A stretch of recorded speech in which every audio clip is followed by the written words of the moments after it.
ಸಂಪರ್ಕದಲ್ಲಿ ಜಾಯ್ನ್ ಆಗ್ತಾರೆ. ದಿಲೀಪ್, ನಿಜಕ್ಕೂ ನಂಬಲು ಸಾಧ್ಯ ಇದು?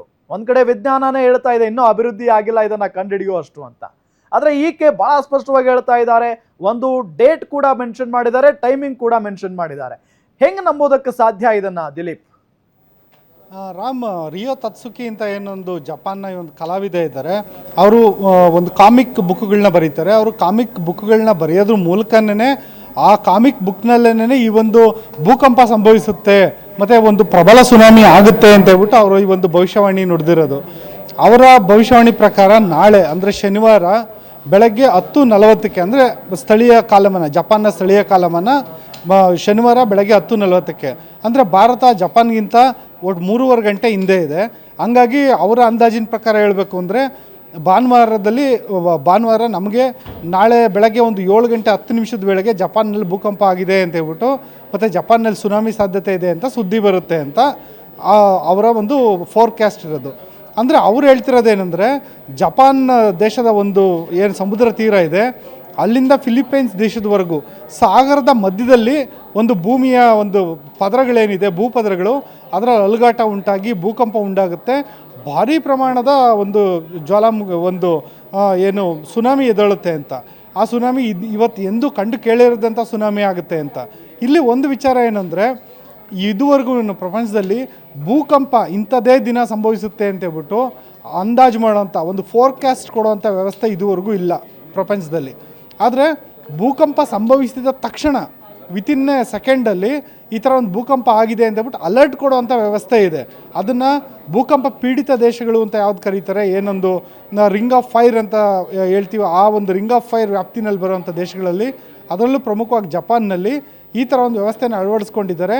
ಭೂಕಂಪ ಆದ ಮರುಕ್ಷಣವೇ ಆ ಸೆಕೆಂಡ್ನಲ್ಲೇನೆ ಟಿ ವಿಗಳಲ್ಲಿ, ರೇಡಿಯೋದಲ್ಲಿ, ಮೊಬೈಲ್ ಫೋನ್ಗಳಲ್ಲಿ ಅಲರ್ಟ್ ಬರುತ್ತೆ ಜನಗಳಿಗೆ ತಮ್ಮ ಜೀವವನ್ನು ರಕ್ಷಣೆ ಮಾಡ್ಕೊಳಕ್ಕೆ ಅಂತ. ಮತ್ತು ಅಲ್ಲಿನ ಜನಗಳಿಗೆ ಭೂಕಂಪದಿಂದ ರಕ್ಷಣೆ ಆಗೋದು ಹೆಂಗೆ ಅಂತ ಶಾಲಾ ದಿನಗಳಲ್ಲೇ ತರಬೇತಿಯನ್ನು ಕೂಡ ಕೊಟ್ಟಿರ್ತಾರೆ. ಹಂಗಾಗಿ ಭೂಕಂಪ ಆದ ತಕ್ಷಣ ಅಲರ್ಟ್ ಅಂತೂ ಕೊಡೋ ಸಾಧನ ಅಂತೂ ಇದೆ. ಜೊತೆಯಲ್ಲೇ ಸುನಾಮಿ ಅಲರ್ಟ್ನ ಕೊಡುವಂಥ ಸಾಧನ ಕೂಡ ಇದೆ. ಸುನಾಮಿ ಬರುತ್ತೆ, ಇಂಥದೇ ಸಮಯದಲ್ಲಿ ಬರ್ಬೋದು ಅಂತ ಒಂದು ಅಂದಾಜು ಕೊಡುವಂಥದ್ದು. ಆದರೆ ಭೂಕಂಪದ ಅಂದಾಜು ಕೊಡುವಂಥ ಸಾಧನ ಇಲ್ಲ. ಅದು ಒಂದು ಕಡೆ ಆದರೆ, ಈ ಲೇಡಿ ಹೇಳಿರೋದು ನಾನು ಕನಸಿನಲ್ಲಿ ಕಂಡೆ, ನನಗದು ಒಂದು ರೀತಿಯಾದಂಥ ಒಂದು ದರ್ಶನ ಆಗಿದೆ, ನನಗೆ ಆ ರೀತಿಯಾದಂಥ ಒಂದು ಘಟನೆ ನಡೆಯುತ್ತೆ ಅಂತ ಹೇಳ್ಬಿಟ್ಟು ನನಗೆ ಮುನ್ಸೂಚನೆ ಸಿಕ್ಕಿದೆ ಅಂತ ಆ ಲೇಡಿ ಹೇಳ್ತಿರೋದು. ಇದನ್ನು ಎಷ್ಟು ಮಟ್ಟಿಗೆ ನಂಬಬೇಕು, ಇದನ್ನು ಯಾಕೆ ನಂಬಬೇಕು ಅಂತ ಕೇಳಿದಾಗ, ಅಂದರೆ ಅತ್ಯಂತ ಸಾಕ್ಷರ ಇರೋವಂಥ ತುಂಬ ಓದಿಕೊಂಡಿರೋಂಥ ಜಪಾನ್ ದೇಶದ ಪ್ರಜೆಗಳು ಹೇಳೋ ಪ್ರಕಾರ 2011 ಭೂಕಂಪನ ಇದೇ ರಿಯೋ ತತ್ಸುಕಿ ಅವರು ತುಂಬ ನಿಖರವಾಗಿ ಗ್ರಹಿಸಿದ್ರು, ಮುನ್ಸೂಚನೆ ಕೊಟ್ಟಿದ್ದರು. ಆ ನಂತರ ಏನೊಂದು ಕೋವಿಡ್ ಇದೆ, ಆ ಸಂದರ್ಭದಲ್ಲೂ ಕೂಡ ರೆಸ್ಪಿರೇಟರಿ ಸಿಂಡ್ರೋಮ್ ಆಗುತ್ತೆ, ಅಂದರೆ ಉಸಿರಾಟದ ಸಮಸ್ಯೆ ಇರುವಂಥ ರೋಗ ಬರುತ್ತೆ ಅಂತ ಹೇಳ್ಬಿಟ್ಟು ಮುನ್ಸೂಚನೆ ಕೊಟ್ಟಿದ್ದರು. ಅವೆರಡೂ ನಿಜ ಆಗಿದೆ, ಇದು ಕೂಡ ನಿಜ ಆಗುತ್ತೆ. ಇವರು ಎಷ್ಟು ಮಟ್ಟಿಗೆ ಅಂದರೆ, ಯುರೋಪ್ನಲ್ಲಿ ಕಳೆದ ಶತಮಾನದಲ್ಲಿದ್ದಂಥ ಬಾಬಾ ವಂಗ ಏನೊಂದು ಅಂಧ ಒಂದು ಭವಿಷ್ಯವಾಣಿ ನುಡಿತಿದ್ರು, ಅವರ ರೀತಿಯಲ್ಲೇನೆ ಇವರು ಹೀಗಾಗಿ ಇವ್ರನ್ನ ನ್ಯೂ ಬಾಬಾ ವಂಗ ಅಂತ ಕರಿತೀವಿ. ನಿಜವಾಗ್ಲೂ ಇವ್ರ ಭವಿಷ್ಯವಾಣಿ ನಿಜ ಆಗುತ್ತೆ ಅಂತ. ಇದನ್ನು ಸರ್ಕಾರ ಕೂಡ ಒಂದು ಹಂತಕ್ಕೆ ಚಾನ್ಸ್ ತೊಗೊಳಕ್ಕೆ ಹೋಗ್ತಿಲ್ಲ. ಯಾವುದ್ಯಾವುದು ಅಪಾಯದ ಸಾಧ್ಯತೆಗಳಿದ್ದಾವೆ ದ್ವೀಪಗಳು, ಅಲ್ಲಿಂದ ಜನಗಳನ್ನ ಸುರಕ್ಷಿತ ಸ್ಥಳಕ್ಕೆ ಕರ್ಕೊಂಡು ಹೋಗೋಂಥ ಕೆಲಸ ಮಾಡ್ತಿದ್ದಾರೆ. ಜೊತೆಗೆ ಪ್ರವಾಸಿಗರಂತೂ 50%ಗೂ ಹೆಚ್ಚಿನ ಪ್ರವಾಸಿಗರು ಜಪಾನ್ಗೆ ಹೋಗೋಂಥ ತಮ್ಮ ಪ್ಲ್ಯಾನ್ನ ಕ್ಯಾನ್ಸಲ್ ಮಾಡ್ಕೊತಿದ್ದಾರೆ. ಇನ್ನು ಕೆಲವರು ಪೋಸ್ಟ್ಪೋನ್ ಮಾಡ್ತಿದ್ದಾರೆ, ಸೆಪ್ಟೆಂಬರ್ ವೇಳೆಗೆ ಹೋಗೋಣ, ಈ ಸದ್ಯಕ್ಕೆ ಬೇಡ ಅಂಥೇಳಿ.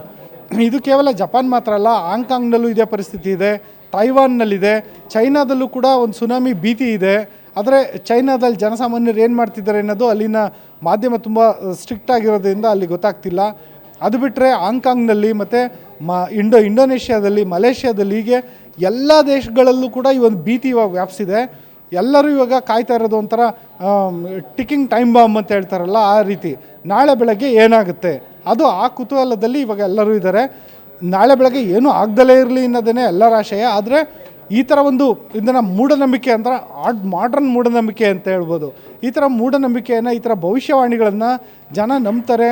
ಅಂತಾರಾಷ್ಟ್ರೀಯ ಮಟ್ಟದಲ್ಲಿ ಇದು ಒಂದು ರೀತಿ ಟ್ರೆಂಡಿಂಗ್ ಆಗುತ್ತೆ. ಇದು ಯಾರೂ ಊಹಿಸ್ಲಿಕ್ಕೆ ಸಾಧ್ಯ ಇಲ್ಲ Ram. Yes thank you Dilip ತಮ್ಮೆಲ್ಲ ಮಾಹಿತಿಗಾಗಿ.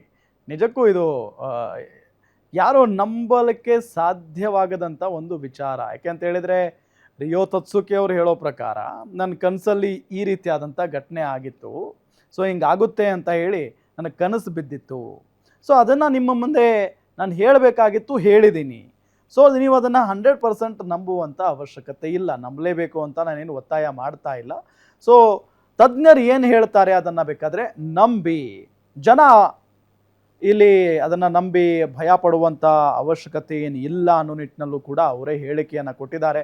ಒಟ್ಟಾರೆಯಾಗಿ ನಾಳೆ ಬೆಳಗ್ಗೆಗೋಸ್ಕರ ಎಲ್ಲರೂ ಕೂಡ ಕಾಯ್ತಾ ಇರೋದು, ಇಡೀ ಜಗತ್ತೇ ಕಾಯ್ತಾ ಇದೆ. ಈಕೆ ಹೇಳಿದಂಥ ಭವಿಷ್ಯ ನಿಜವಾಗುತ್ತಾ ಅಥವಾ ಸುಳ್ಳಾಗುತ್ತಾ ಅನ್ನೋದನ್ನು ನಾಳೆ ನೋಡೋಣ.